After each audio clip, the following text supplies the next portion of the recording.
شفتي اللي حصل يا ميس؟ خير في ايه؟ مروان عمل لي بلوك. ايه ده؟ طب انت عملتي حاجة تضايقه؟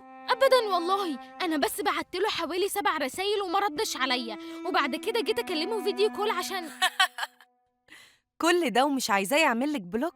طيب انا هتصرف، ما تقلقيش. ما قلقش ازاي بس؟ دي الطريقة الوحيدة اللي كنا بنتواصل بيها معاه. دلوقتي احنا ما نعرفش عنه اي حاجة. لا، في طريقة طبعا. انا هجيب بياناته من كشوفات المدرسة وبعد كده نتصرف.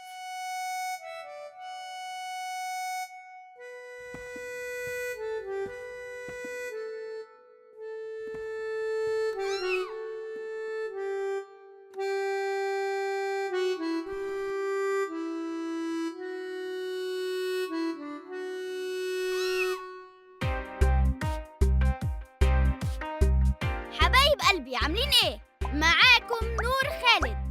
فانزات الكتير اللي كانوا بيسألوني انت مختفي فين؟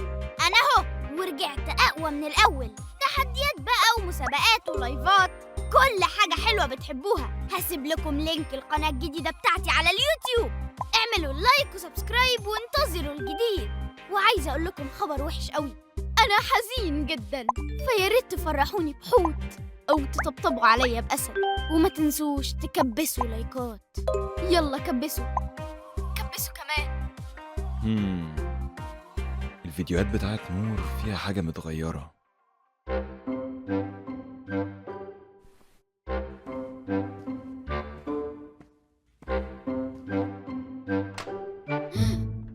واضح ان المعدات دي هي اللي مخليه الفيديوهات شكلها حلو. جبتها منين بقى يا استاذ؟ خلاص يا بابا عملت القناة بتاعتي، وقدامها تعرف إن نور كان عنده حق من الأول. جبت الحاجات دي منين يا نور؟ من علي صاحبي. وعلي صاحبك ده جابها منين؟ من مراد صاحبنا. ايوه، يعني بتاعته ولا سالفها برضه؟ لا بتاعته.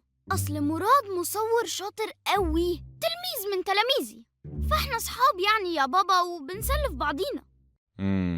وانت سلفته ايه بقى؟ سلفته خبرتي. اما نشوف اخرتها يا نور.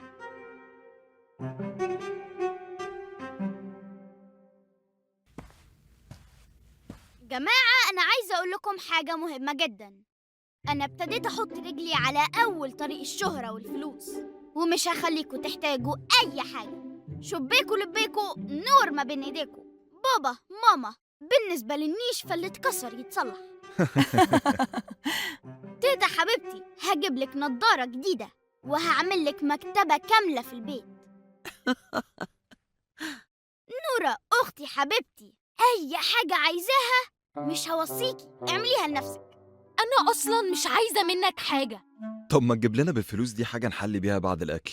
بابا حبيبي، هو في أحلى مني؟